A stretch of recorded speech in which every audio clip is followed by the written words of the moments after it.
Dans les rues de Brazzaville, l'annonce du gouvernement a d'abord surpris les citoyens, puis c'est le mécontentement qui a pris le dessus et la résignation face à l'obligation de payer une taxe de solidarité nationale.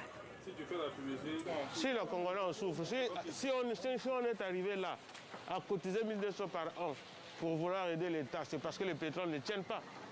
Le pétrole a échoué, donc on va trouver d'autres initiatives.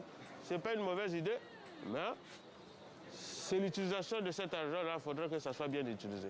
À partir du 1er janvier 2025, chaque Congolais devra à l'État 100 francs CFA par mois, directement collectés sur son crédit de téléphone portable. 1200 francs CFA par an et par citoyen, soit environ 6 milliards de francs CFA par an. Cette taxe fait partie des mesures annoncées dans le budget prévisionnel 2025 de l'État. Une loi des finances qui doit encore être adoptée par le Parlement et dont l'austérité inquiète. Cette loi de finances me paraît quand même irréaliste et n'est pas adaptée à la situation actuelle du pays. D'un côté, on dit on lutte contre l'inflation et de l'autre, on crée des taxes qui viennent elles-mêmes alourdir l'inflation dans un pays déjà en crise. Pour l'opposition, cette taxe symbolise l'échec du gouvernement.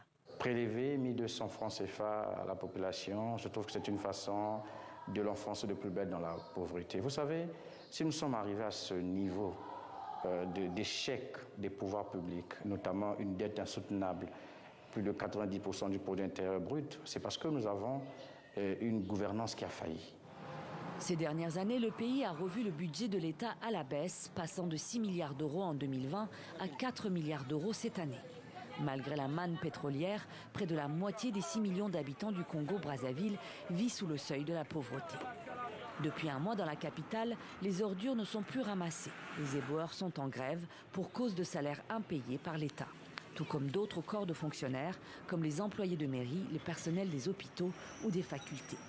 Pour William Manangou, professeur de fiscalité, le gouvernement a fait le choix de la facilité.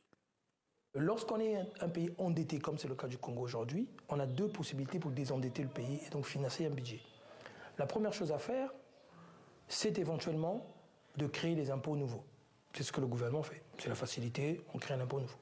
On a des charges, il faut les couvrir, on crée un impôt. Et puis la seconde solution, c'est la plus efficace, mais la plus difficile, c'est de réduire le train de vie de l'État. C'est la réduction des dépenses de l'État. Et là, au Congo, on a de la marge. On a de la marge. Nous avons tenté de joindre les autorités sans succès. Mais première réponse à ces critiques, c'est l'annonce faite mercredi par le gouvernement.